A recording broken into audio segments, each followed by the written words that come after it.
नमस्कार दोस्तों, स्वागत है आप सबका संविधान के आर्टिकल नंबर 243 या ता में। जी हाँ, आइएगा हम लोग पढ़ते हैं संविधान के इस आर्टिकल को डिटेल में विवरणीय, यानी कि यहाँ पर हम बात करेंगे सहकारी सोसाइटी के बारे में कुछ विवरण दिया गया। क्या विवरण है उसके बारे में डिटेल में चर्चा करते हैं। चलिएगा। प्रत्येक सहकारी सोसाइटी प्रत्येक वित्तीय वर्ष की समाप्ति के 6 माह के भीतर राज्य सरकार द्वारा अभिहित प्राधिकारी को ऐसे विवरण फाइल करेगी, यानी कि ऑडिट की सारी रिपोर्टें बनाएगी जिनमें निम्नलिखित बातें होंगी, यानी कि जितना भी उसका हिसाब किताब है सारा बनाएगी और प्रस्तुत करेगी, जिसे राज्य सरकार कहेगी आपको अपनी फाइलें इसको दिखानी है।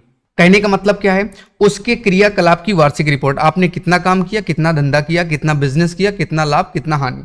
उसके लेखाओं का संपरीक्षा, यानी कि ऑडिट करना, हिसाब किताब, कितना रुपया बेचा, कितना रुपया कमाया, सैलरी किसको कितनी दी, सारा हिसाब किताब। प्लस इसके अलावा सहकारी सोसाइटी की उप विधियां के संशोधन, अगर कोई संशोधन साल में किया गया है, यदि कोई है तो उसकी सूची देनी है कि हमने इस साल इतना नया संशोधन किया, नया चेंज किया।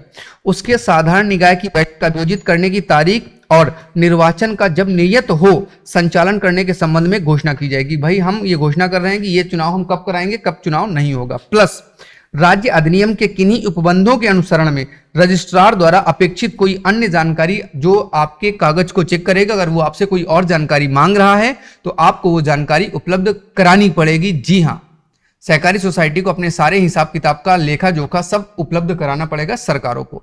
तो भैया आज के आर्टिकल सीरीज में यहीं तक बात करेंगे और फिर अगले आर्टिकल में फिर से मुलाकात करेंगे। तब तक के लिए मुझे दीजिएगा इजाजत।